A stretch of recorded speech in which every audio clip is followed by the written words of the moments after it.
Hello and welcome to this Hearts of Iron 4 video.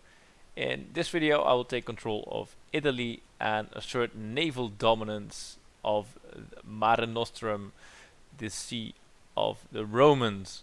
And I'll show you how to do that using a carrier fleet. You can use light cruisers as I mentioned in another video, but in this case I will go for a great carrier fleet. So I'm going to focus development right from the start on getting a few additional, well, first researching the carriers, then start to build 4 of them so that they are actually finished by the time the war kicks off. You also need to focus on developing the fighters and naval planes which are gonna go onto the carriers. And other than that, I'm not gonna do a lot in this in this setup. Um, I'm not gonna do a lot of military land stuff. I am gonna take my time taking over Ethiopia, as you can see. But at some point, I'm just gonna right-click Ethiopia and move on to Yugoslavia. Now, so the build is fairly basic, and as you can see here, I have set up the 4 carriers. They're all complete in well, the beginning of 39. This will actually speed up as you go through the researches, and even your dockyards also have more output. So it's okay if you are slightly over the deadline of the war. Why I'm building the additional dockyards is to actually be able to have a very good support fleet as well, because the support fleet Italy starts out with is not as great. You do have a few light cruisers which are up to the work, but basically you don't have any heavy ships which are fast enough to support the carriers, so you need to develop those and build them and make sure they're finished by the time your carriers are complete. Preferably have everything done in time so you can actually exercise them as well. Obviously, because you're focusing so heavily on the naval side of things, you can not have a great land army, or in any case you just have infantry and not very well diversified and not a armored corps of sorts. Also, the fighter fleet will be limited, but that's okay because you can use your carrier fighters to do a bit of other work as well. But you'll not have big CAS or any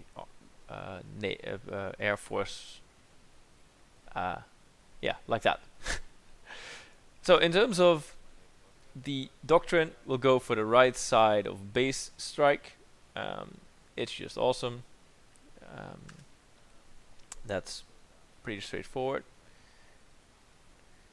In terms of naval commanders, yeah, you should take your time picking the right one. I'm gonna pick the naval commander who is great at fleeing as well, because I think the carriers they do relatively well, but it's fine if they actually flee from battle, because then your air force just remains in the battle, and they will keep shooting. I think this bar is actually in the way. Yeah. So don't forget to train your naval commanders, your admirals. They actually have you'll need a bit of command power to actually give them all their traits. But you don't get a nice pop-up saying don't forget your traits, so don't forget the naval traits. I like the ones with the smoke screen being great at retreating again, because retreating with carriers is great. Now by this time I'm trying to build my tanks as well, and the carriers are going to be done nicely in time. And after my tanks are done, then I can start focusing on the destroyer screens, the faster destroyer screens. Alright, so by the time the war starts, you can have something similar to this setup. So I've finished my carriers, and they've not trained up completely, but they're very close to regular. The carriers are very simple. They just have deck space and a fast engine, so they go about 35.6 knots. They have 40 naval carrier bombers and 20 carrier fighters, and they are guarded by 4 tanks, which basically are heavy cruisers. and they're just very simple heavy tanks because they need to be fast enough to keep up with the carriers. They're only slightly slower, but I did want them to have nice armor. And then you cannot put that many modules on it, so they just have a very simple setup, some AA, heavy gun, and a secondary battery. That's basically it. Then I have some of the light cruisers which Italy produces at the start of the game. They're okay, at least they're stronger than the destroyers, but they're like a bit of a mixture of everything, but at least they're fast enough. And I have the old destroyers. The remainder of the fleet is Italy's conventional starting fleet, which is now former, containing the former part of the fleet. So this is a very slow fleet, will just be mostly stuck in the Adriatic and support me when my carrier fleet is repairing. The scouting fleets are fleets with a light cruiser and a few destroyers. And then I have the subs, which are waiting to do something, mainly as soon as the sea is under control. So let's hop into the war. Okay, and there we go. So I basically think you have the option to go for the western med or the central med after you've secured your own sea. Germany is doing relatively well against France, so without me actually doing a lot, I'm just standing there. Yeah, so that should put France's navy out of the war at some point. So this is a full carrier fleet against traditional British fleet. We we already critted down. Ah, it's on 5 speed, so yeah, that can happen. But yeah, we appear to be non-favorite. But let's see what happens. We've got air support. My guys are not fleeing at any point yet. They are starting to flee. Oh, you gotta get sunk, guys. You gotta get sunk. Yes, so my whole well, no! No! Don't flee! Alright, let's get. So I'm losing a few screens. I think that's one of the critical battles. So here we have it. Very nice. Sunk a battleship. Oh, lots of heavy cruisers. So this is very painful for them. I mean, we only lost 7 destroyers and a bunch of planes. So fair to say it's working. Cheers to that.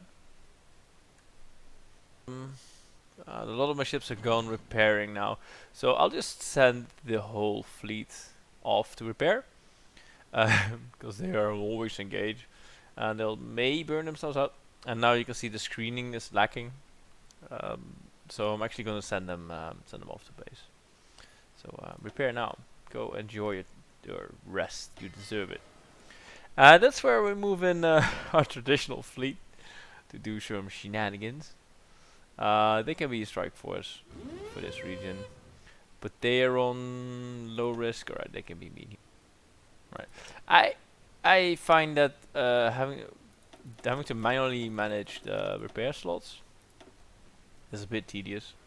Engaged in combat, are you now? Is that you? It's you. Alright.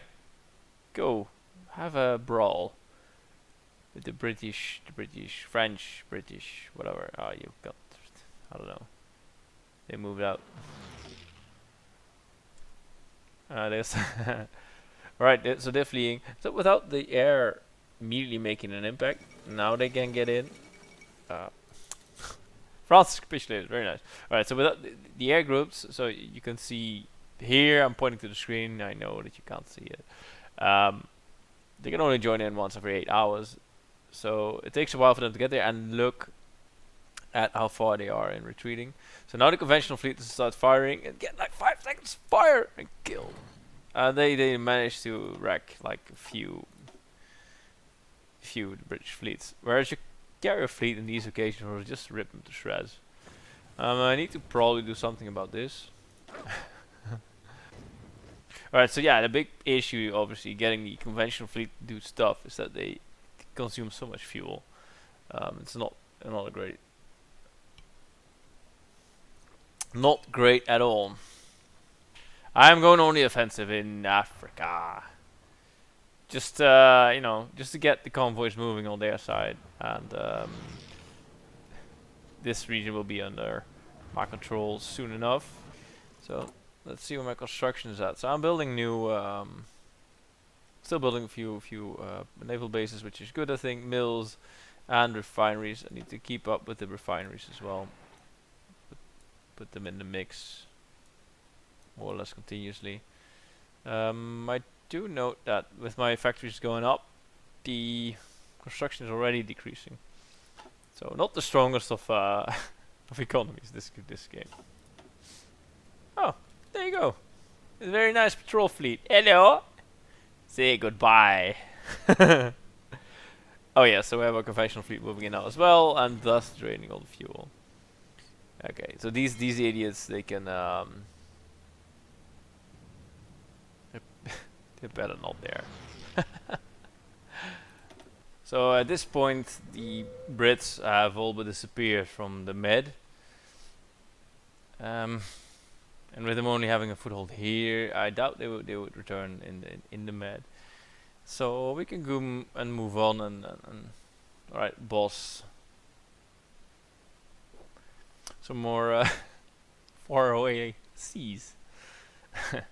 I don't know. Gonna pour me a beer. What my former beer drinking self was trying to say is that as soon as you've asserted control of the Med, you can pretty much do what you like. In this case, I've started taking over Greece and landed in Alexandria or next to Alexandria, and you can go pretty much anywhere. You can land in Turkey. You can, and after you've done that, you can start poking the bear in the belly. You can focus on having control of Africa, move down south, or you can move on to Spain, and after you've taken control of Spain, you can move into the Atlantic, and possibly England, if it's not already defeated by Germany, as happened in this game. Yeah, so that's it. I think Italy is perfectly suited to control the Mediterranean. Roman style. Alright, see you next vid.